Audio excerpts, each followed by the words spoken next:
শেখ হাসিনা পালিয়ে গেলেও তার দোসররা এখনো দেশ ধ্বংসের অপচেষ্টা চালিয়ে যাচ্ছে বলেছেন ডাক, টেলিযোগাযোগ এবং তথ্য ও সম্প্রচার মন্ত্রণালয়ের উপদেষ্টা নাহিদ ইসলাম।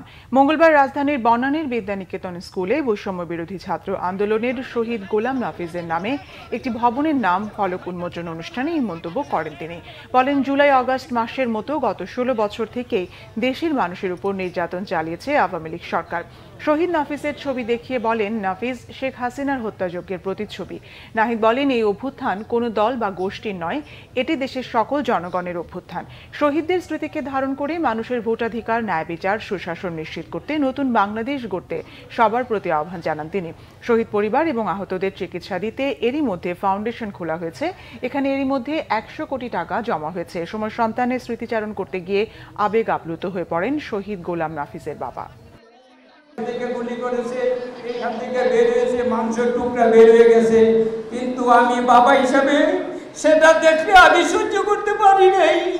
আমি এখনো ঘুমাইতে পারি না যে আমার ছেলের কি হয়েছে। আমি বলি, আল্লাহ আমার চোখ বন্ধ করে দাও, আমি তো আমার ছেলের আর তুমি না দেখতে পারি। আমি বুঝতে পারি নাই যার ছেলে মারা গেছে তার কত কষ্ট। যে এমন একটা বাংলাদেশ, যে বাংলাদেশে আর কখনোই স্বৈরতন্ত্র ফ্যাসিবাদ ফিরে আসতে পারবে না।